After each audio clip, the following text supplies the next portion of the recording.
So the bottom left now, 10-9,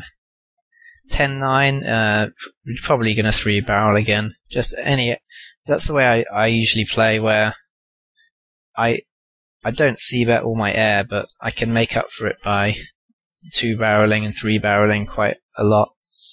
And I try and pick and choose the boards that are good for my range versus his range, so that it's harder for him to make hero calls. And if he does, then he can get sort of value owned quite a lot. So it's an easy c-bet. And then King 7, it's it's a bet if he checks, and it's a call if he bets. Again, we've got the open-ender. Not a particularly good one, but yeah, so if we just go to the bottom left again with the 10-9, before I bet 70 on the turn, and this time I chose 54, and that's because we don't have such a dominant sort of advantage here, range versus range. I mean, he probably doesn't have King Queen. He might check raise 2s or something like that. So we do have a more nutted range than him, but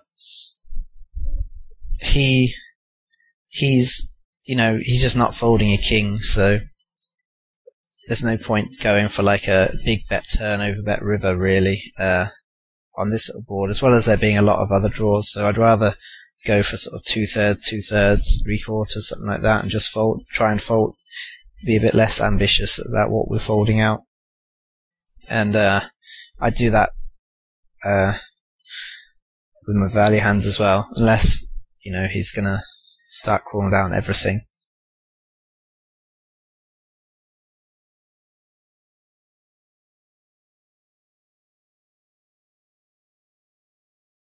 It sort of feels kind of weird to do quite a small 2-barrel and then 3-barrel. It looks like it's not gonna work too often, but I prefer to sort of by default 3-barrel as much as I can, and I can always tighten up. And we're not really trying to fold out a king, we're just trying to fold out, a queen or worse. Okay, let's rewind and go. There's some other hands going on. Okay, so 7-2 suited in the bottom right. We c-bet. I like to c-bet bottom pair, just like the pocket 8s on the ace 6 board in the 3-bet pot. I like to bet hands which are quite vulnerable, and you'd rather. It's actually, I don't refer to it as protecting your hand.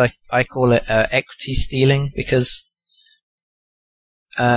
basically, if you think about it, say this spot with a 7-2, if he's got something like King 8 offsuit, say, just for example, or just say King 8 of hearts.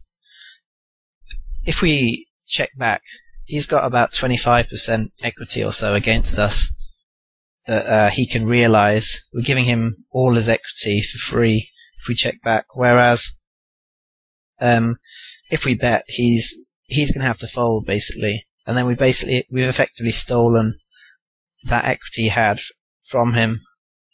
So we instead of having 75% of the equity in the pot, we've got 100% of it.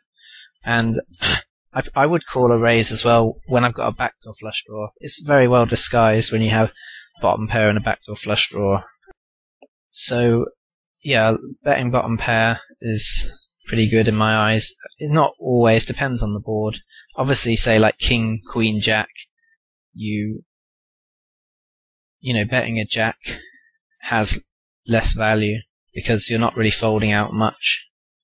Maybe ace high, you're trying the same sort of deal because it's got good equity, but it's probably not going to fold anyway, so you're better off just checking back. And there's no sort of random overcards that are going to fold.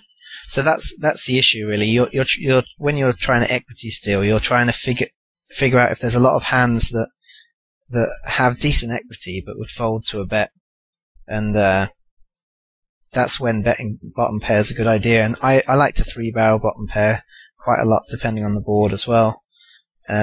or two barrel as well. But when we turn a flush draw, if you think about it, we're going to two barrel almost any turn flush draw, so when you've got a pair as well, it makes good sense to sort of randomize by choosing that one to check back.